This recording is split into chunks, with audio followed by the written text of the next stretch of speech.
नमस्कार मित्रांनो, मी भीमराव भुजबळ आपल्या लावण्य मल्टी सर्व्हिस यूट्यूब चॅनलवरती आपल्या सर्वांचं स्वागत करत आहे। शासनाच्या ज्या काही नवीन योजना असतात, ज्या काही नवीन शेतकरी योजना असतात किंवा जे GR असतात, त्याच्याबद्दल आपण ही माहिती आपल्या ग्रुपवरती देत असतो, आपल्या यूट्यूब चॅनलवरती देत असतो।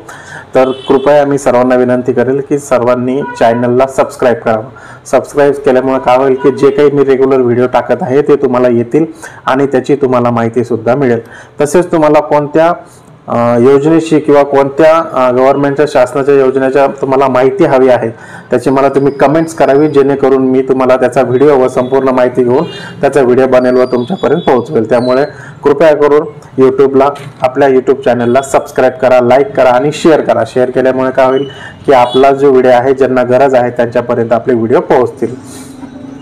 तर आजचा व्हिडिओ बनवण्याचे कारण म्हणजे की जे काही नमो शेतकरी योजना आहे महाराष्ट्र सरकारद्वारे राबवली जाणारी, त्याच्यामध्ये प्रत्येक शेतकऱ्याला 2000 रुपये मिळतात। आणि दुसरी योजना आहे PM किसान शेतकरी योजना, या योजनेमध्ये सुद्धा 2000 रुपये मिळतात प्रत्येक 3 महिन्याला।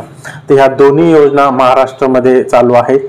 ही नमो शेतकरी योजना तर आता चालू झाली आणि PM किसान योजना तर बरेच दिवसापासून चालू आहे।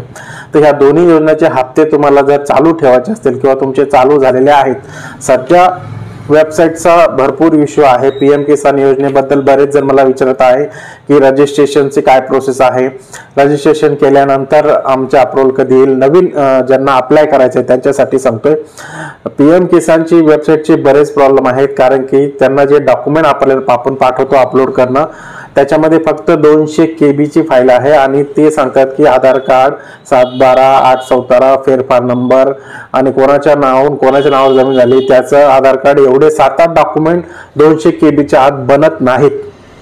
त्यामुळे ते डॉक्युमेंट प्रॉपरली वरती जे चेक करणार आहेत त्यांच्यापर्यंत पोहोचत नाही आणि तो फॉर्म परत रिजेक्ट होऊन येतो। त्यामुळे तुम्ही डायरेक्ट कृषी विभागाकडे जाऊन तो फॉर्म तुम्ही ऑनलाईन न भरता त्यांच्याकडे जाऊन द्या, तिथे भरा। ऑनलाईन भरल्यानंतर असे बऱ्याच जणांना प्रॉब्लेम येत आहेत आणि हा जो प्रॉब्लेम आहे तो अजूनही सॉल्व्ह झालेला नाही।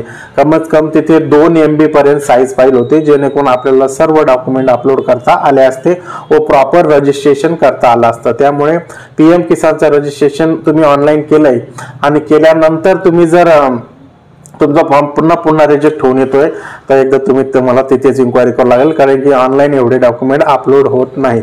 नॉर्मली 200 KB मध्ये जास्तीत जास्त 2 डॉक्युमेंट ऍडजस्ट करता येतात, ते पण क्लिअर दिसत नाहीत। त्यामुळे तो फॉर्म भरणं हा थोडा अवघड आहे।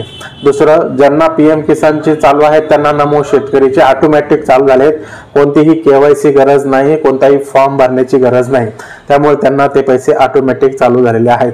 ज्यांना नवीन चालू करायचे त्यांनी कृषी विभाग किंवा गावाकडे जे ऑफलाईन फॉर्म घेतात त्यांच्याकडे जाऊन तुमचा फॉर्म घ्या। त्याला नॉर्मली डॉक्युमेंट काय लागतात, आधार कार्ड, बँकेचं पासबुक, 712-814 आणि फेरफार, एवढे डॉक्युमेंट असतील तर तुम्ही PM किसान योजनेची नोंदणी ऑफलाईन करा। ऑनलाईन करताल तर तुम्हाला रिजेक्ट होऊ शकतो किंवा बराच वेळ लागू शकतो। तर ह्या दोन्ही योजना ज्या चालू आहेत, या दोन्ही योजना चालू ठेवण्यासाठी सरकारने कृषी कार्ड म्हणजे फार्मर ID असं हे बनवलेलं आहे। त्यामुळे तुम्हाला कृषी कार्ड हे लवकरात लवकर बनवून घ्यावं लागेल। कृषी कार्ड 31 मार्च 2025 आत बनवायचे सांगितलेले आहेत। तसं तर कृषी कार्ड हे 2 ते 3 महिन्यापासून चालू आहेत। बऱ्याच जणांचे कृषी कार्ड अव्वल सुद्धा झालेले आहेत। त्यामुळे मी आपल्या सर्व शेतकऱ्यांना अशी विनंती करेल की प्रत्येक जणांनी CSC सेंटरवरती जाऊन आपले कृषी कार्ड बनवावे।